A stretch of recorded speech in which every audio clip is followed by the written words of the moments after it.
போட்டு அந்த பல்லெல்லாம் உடைஞ்சி தட்டி வெளியே வர்ற வரைக்கும் தின்னுகிட்டே இருக்கிறது. பைபிள் சொல்லுது, பெருந்தீனி திங்கிறவன் தொண்டையில கத்தி வைக்கணுமா. கொஞ்சமாவது ரெஸ்ட் விடுங்க. உபவாசம் தேவை.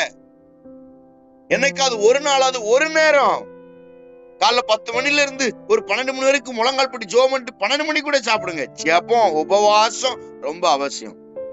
ஒரு டாக்டர் சொல்லும்போது சொல்றாரு, வாரத்துக்கு ஒரு நாள் உபவாசம் இருக்கும் போதுதான் அந்த அந்த அந்த உடம்புல இருக்கிற அத்தனை அவயவங்களும் கொஞ்சம் ரெஸ்ட் எடுக்குமா. கொஞ்சம் அது கொஞ்சம் நல்லா இருக்கும். நம் குடல் விரும்புது, நம்முடைய இன்ஜின் விரும்புது, நம்ம உடம்புல இருக்கிற எல்லா அவயவங்களும் விரும்புது. கொஞ்சம் ரெஸ்ட் விடுங்க. அதுக்குதான் ஆண்டவர் உபவாசம்னு ஒண்ணு வச்சிருக்கிறார். நெகேமியா உபவாசித்து மன்றாடு நானா. நீங்க மன்றாடி இருக்கீங்களா என்னைக்காவது? வீட்டுக்காட்ட